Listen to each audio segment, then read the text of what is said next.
welcome back to the latest episode of Art History Meets History. I'm joined again today by Neasa MacErlean, and today we're going to talk about Neasa's latest book, Telling the Truth is Dangerous. Thank you, Neasa. And this is written about her grandfather, Robert Dudley Edwards. Robert Dudley Edwards was one of the first noted historians in the new Irish Free State. For those of you who aren't Irish and maybe don't understand Irish history so well, just a little bit of background.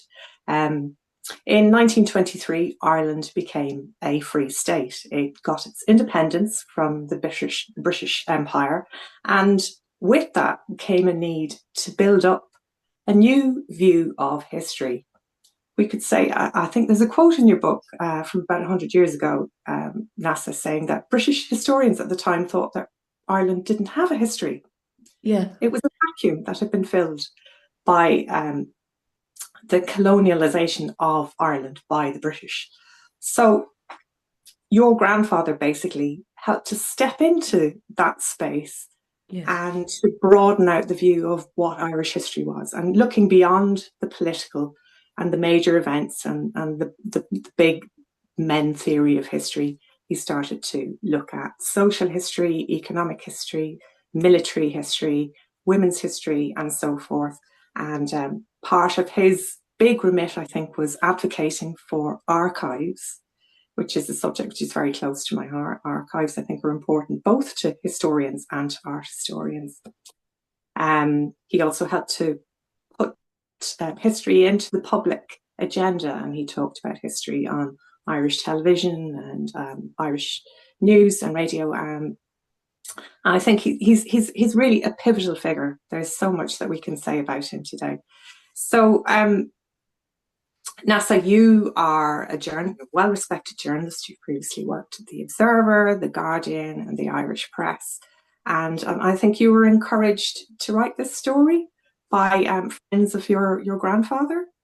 Yes, that's right. It's turned out that in my life, maybe the same as other people, that some of the best things I've done were things that I thought were ridiculous when they were first suggested to me, and I just managed to hold myself back from saying you're crazy. That's a ludicrous idea.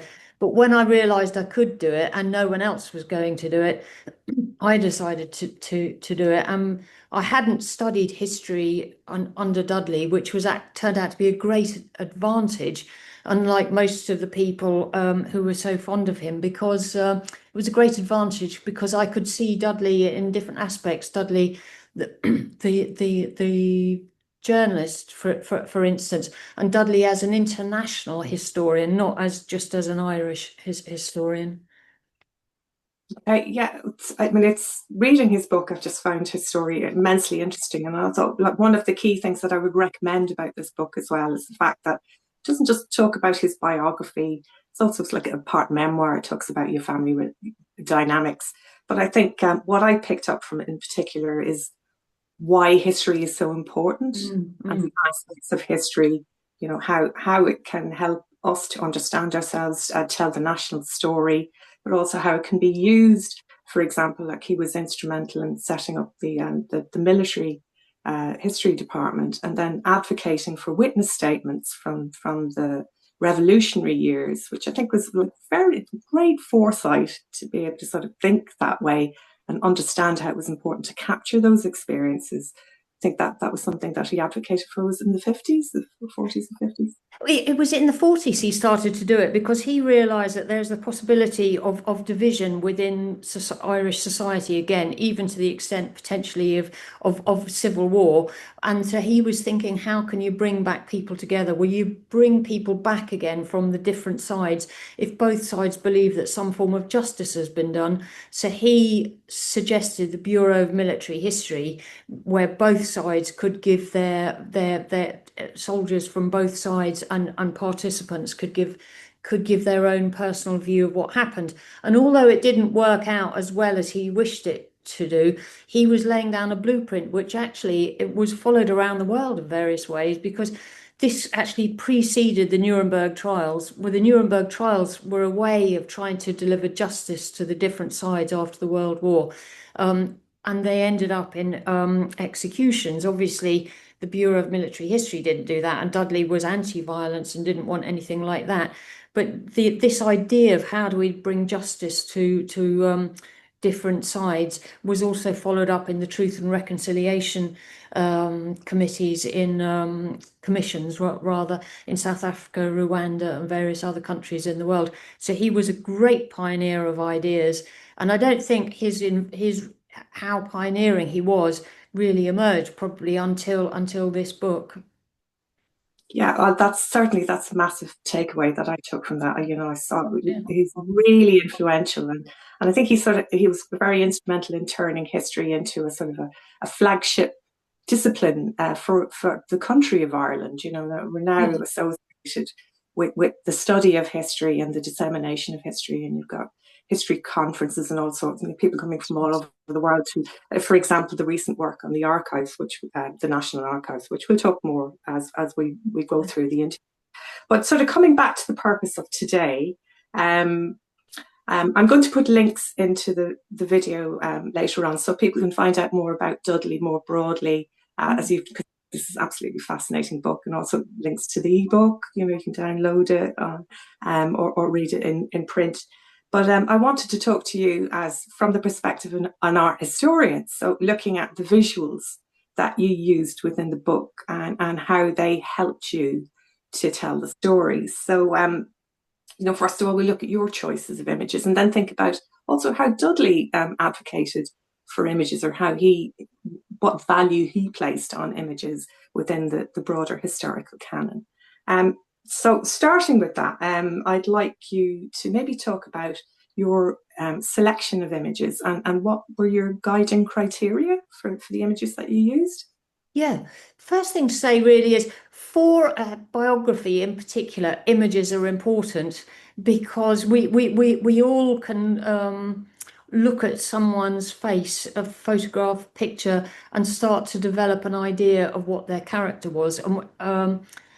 So it's even more important, really, than in other books. Say novels wouldn't need an image so much because you work out your own interpretation.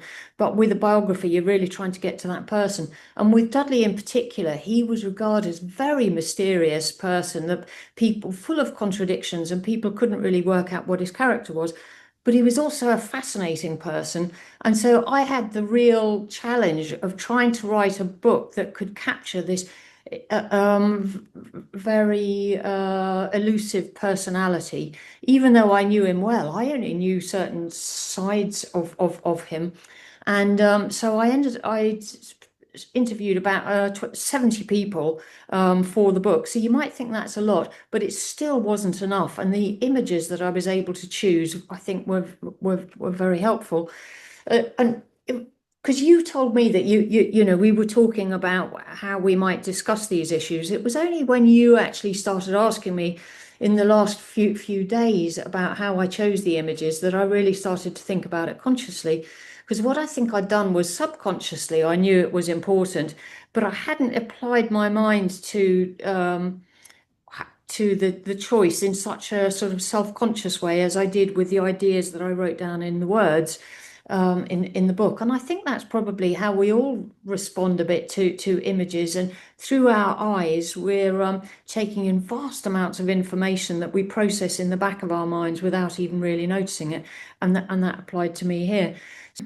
They're 22 chapters, and that means there are 22 photographs in it, and quite a few of them obviously are of Dudley. That's the main priority. But because I wanted to establish, as I was talking about Nuremberg a minute ago, the international remit of this book and of Dudley's life, I also have. It was very important to get him in there at a meeting in Moscow of historians. He's sitting there. It looks like a meeting of the Communist Party. He's sitting there on the table. You can't really pick him out that easily. So it might not be a brilliant photograph, but it's making the point. And then you have the Nuremberg trials for a picture of that. And then I've got Dudley's life actually coincided with history because he was born in 1909.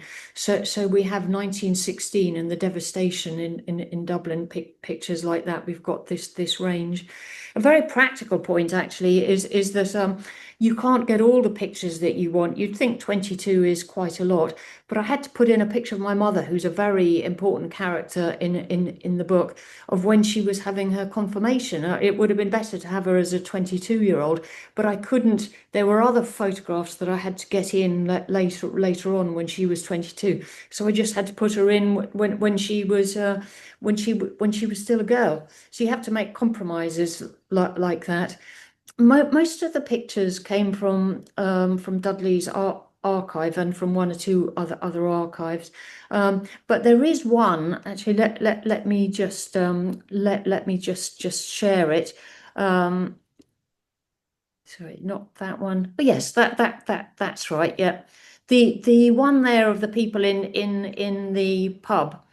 That was Yes. taken by Liam Dupuy, who Dudley recruited to the UCD history department. Liam Dupuy really operated outside Dudley's knowledge of history because he was very specialist in architecture. But Dudley was open-minded and aware of his own limitations, and was very pleased to get someone who could talk on history from an angle that Dudley didn't understand. And you see this, it's an absolutely beautiful composition, I think. I don't know enough about compositions to talk about this, but that's Dudley with the pint in his hand, and there he is with colleagues sitting in Hartigan's pub in Dublin. And I was just going to interject. I love the subtitle you put on this. Those who the history department who drinks together, thinks together. That's right. Yeah. Exactly. I think it was Art Cosgrove. Well, it was Art Cosgrove who told me that was the ditty that they had. But I think it was Art Cosgrove who Professor Art Cosgrove, who was later the president of UCD, who came up with that, and he's the one in the middle of that photograph standing up with a cigarette. He's given up smoking since then. Yeah, and there's a photograph of me there, but below that is the photograph of Dudley as a young man, and hardly anyone who's alive today would recognize that photograph of Dudley as a young man, because as he grew older, he let himself become, I think, quite consciously, the stereotypical image of the slightly eccentric academic, and he had white hair which stood up. But there he was as a young man, and that's the photograph of him on the front cover.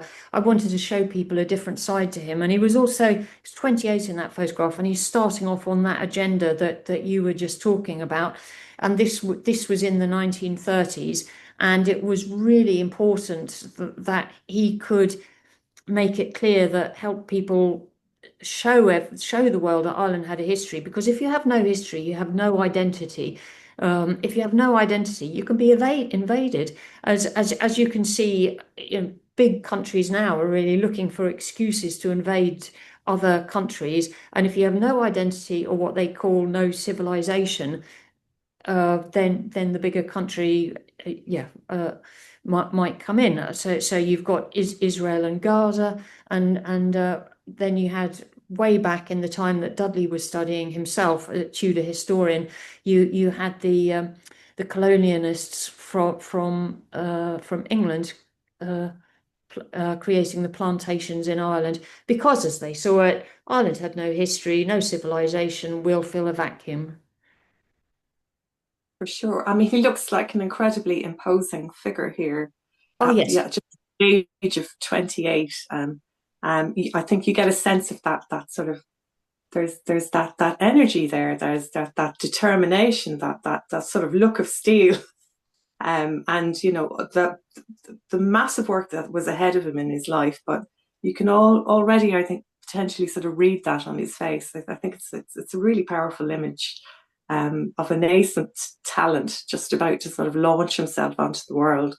I love that photograph. I love the photograph in Hartigans as well. I think it's great. It just shows that other side, which was so important. I think why the history department became important, because they were thinking together, drinking together, constantly evolving. There was a sort of an urgency with the new state that you know they were not in their ivory towers, as you might imagine. And Um, yes, that's right. And you highlight that. I mean, yeah, the comment thinking together, drinking together. And obviously we see that as a bit of a joke, but there's a really serious side, because what it means actually, as the photograph shows, is, and I'm sure what you're picking up is, it wasn't just that they did this 9 to 5, or it was just a job. This took their whole lives, the discussion of history and its importance. So yeah, it's quite a serious point as well. Yeah, it's very much a vocation, but it was a 24/7 thing. It feels Yeah. like, looking at his life, he took to it with gusto, and every aspect of his life was devoted to the development of history as a discipline. And these images sort of helped to start to tell that story. Yeah. So I was going to ask you about, doing your research for the book, and looking through Dudley's photographs, and his other visual memorabilia. Um, what did you find that he kept? Did he value the visual? Oh, And yes. did you find that proved useful to you? Well, he has about, because he set up UCD Archives Department in 1969, 70, and obviously 70 boxes of his own archives went into that. And then many other great characters left theirs to the UCD archive too. But included in that is a section in, there are 10 sections in his archive, and section 10, the last one, is photographs and visual. And although I wouldn't say that Dudley was particularly visual, I'm not particularly visual either. And Dudley actually had sight problems and was thinking that he could go blind at one stage, and he didn't, thank goodness. But so that wasn't his forte. But he left these 200 or 300 photographs, which he carefully collected, because again he knew that other people could make more use of these photographs than he could. And it was wonderful, really, going through the photographs, knowing that he had left these for some unknown person in the future, and would have been somewhat surprised to discover that that person was me, the first person really going through and publishing them in a book. And I hope other people go through them too. What started him on it actually was his father, of whom he was very, very fond. Walter was a great character, and Walter was a real innovator. He was born into a very pretty poor family, which was trying to make ends meet. But nevertheless, Walter, the innovator, realized education was important, and then realized in the 1880s and 1890s that this new thing that this American company Kodak was selling was really influential and interesting. And Walter got hold of cameras. And I don't know if he bought one, or because it would have been very expensive, or borrowed, but we have lots of photographs of Walter. And I became very attached to Walter, even though my great grandfather, even though I'd never met him, because I found out about his personality, and then I could see this person and imagine him just by looking at these 20 different photographs of him. So I think Walter probably set Dudley on the course. Dudley was very rounded person in many ways, with great interest in the arts, loved Brendan Behan, loved Shakespeare, a Tudor historian, so of particular interest to Dudley, loved Beethoven, loved music. So I analysed these aspects of his character. So he wasn't so good, yeah, probably. I mean, I never heard him really talking about paintings. There were pictures in our house, but I think it was probably more his wife put them up, and we didn't particularly talk about them very much.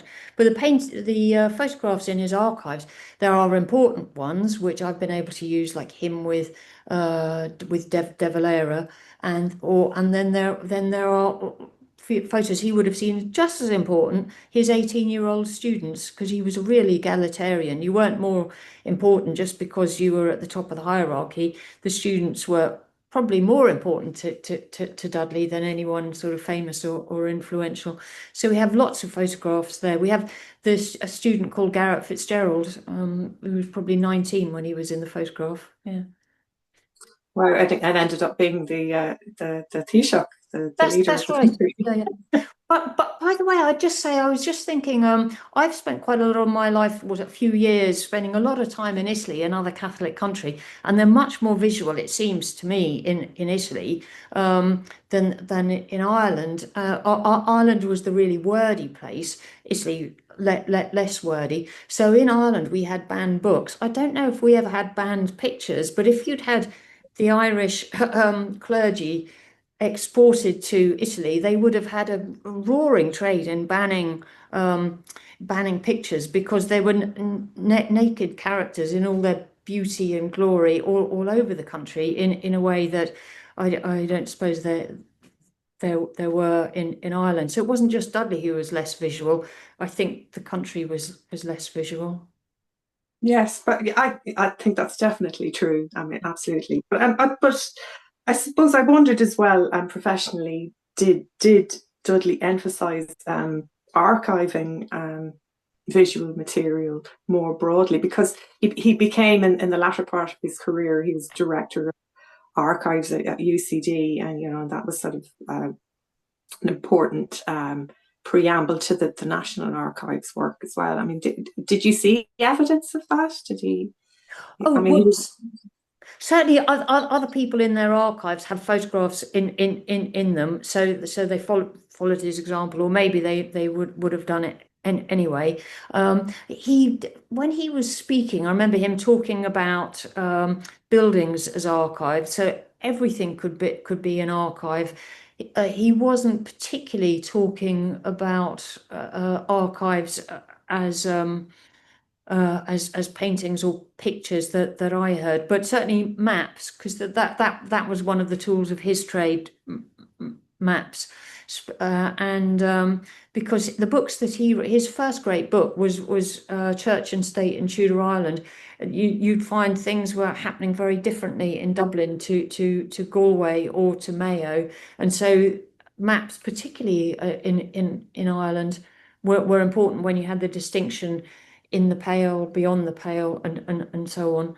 In fact, there's a picture, a portrait done of him, and he apparently but commissioned, I think, by UCD, because he was an important person, and apparently he would sit there patiently but slightly bored. He accepted that he had to be painted, and then there was a bust made of him as well, which makes him look a bit like Beethoven. It's a wonderful bust. Yeah.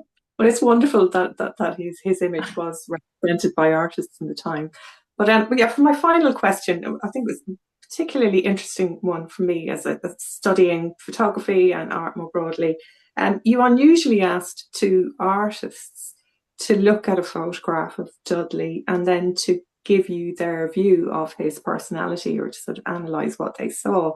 So I was really interested in that, and sort Mm. of, why did you decide to do that? What did you learn? Yes, yes, it was really interesting. Yeah, because as I was saying earlier, he was such a fascinating character. I really thought I needed to call on all sorts of different ways of interpreting him. So there's a friend of mine who's an expert in gait analysis, for instance. I described the way he walked, very upright. Chest out, shoulders back to her. She gave me that analysis. I looked at his health. I even looked at his food, his taste in food, and music, obviously, and then gardens. He was brought up in Dartmouth Square, and then of course that's right. These two artists from Kent, where I used to live, Susan Shaw and Euphemia McTavish. That I asked them both, would they look at photographs of him. All they knew was that he was my grandfather. He was a historian, and and they both said it was quite difficult, and they both wondered, said, "Why are you asking us?" And I was saying, "Well, you're always looking at objects, and you're always looking at people's faces, and I think you'll know things that other people don't." And that's exactly what happened, because they both came out with interpretations which are absolutely correct, but which I don't think anyone else of the 70 people that I'd interviewed had actually picked up. And I'll just share that one, share this one again. Share. Yeah.